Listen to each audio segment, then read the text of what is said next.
one will listen. Hey Martin, what's wrong? I've had enough of this. Every change I've suggested is knocked down. It's impossible to change anything around here.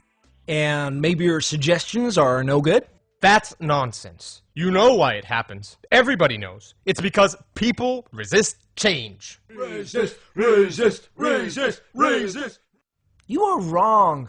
I don't resist change, and neither does the average Joe. Everyone is pushed for major changes in his or her life.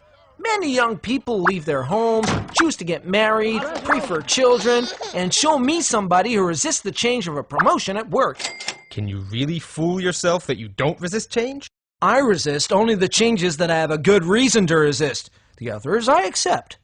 Baloney! Try me. Okay, I'm game.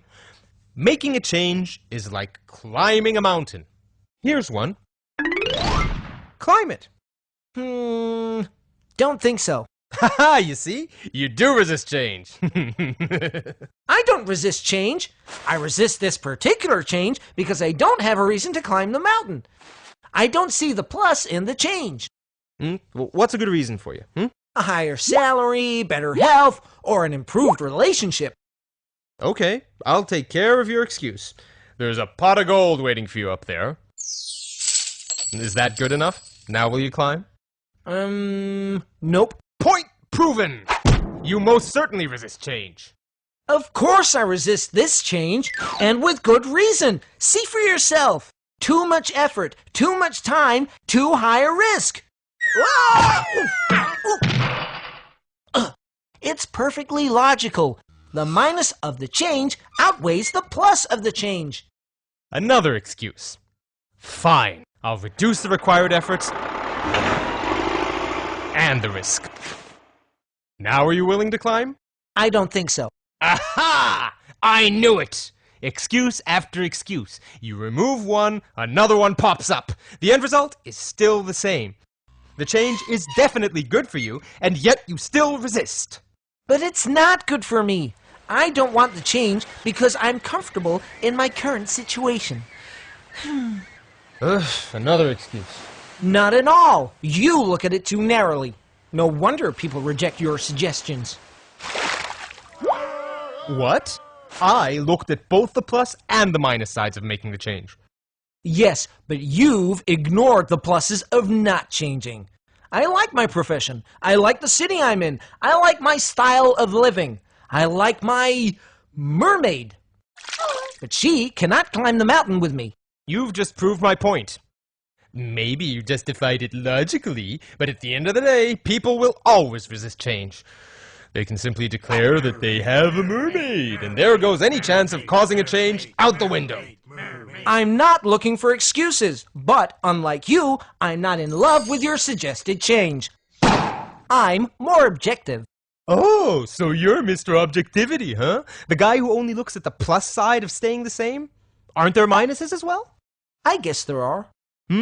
Think of situations that if things stay as they are, alligators will bite your ass off. Your firm may go bankrupt, or your spouse may ask for a divorce. Of all the nerve! Or your health will decline drastically. Aren't you fighting alligators? Constantly! Sometimes I feel that the people I try to convince are so busy fighting off the alligators that they should be climbing the mountain even if there is no pot of gold waiting at the top. Still, everybody resists change, including you. Not at all.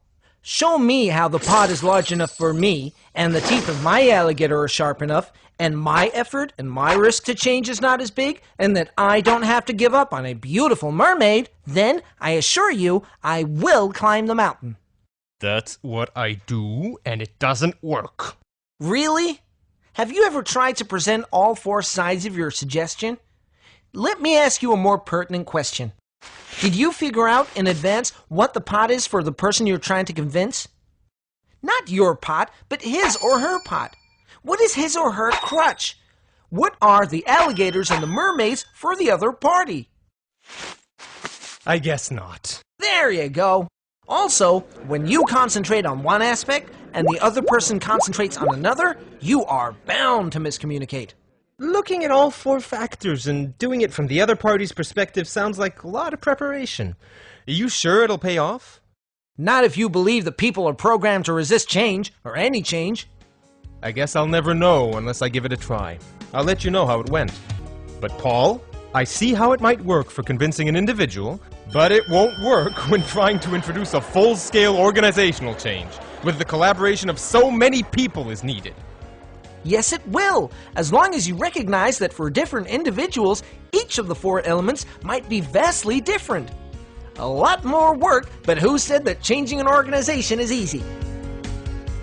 Ellie Goldratt, the person who wrote The Goal, shares his experience on how to change a whole organization in his new book, Isn't It Obvious?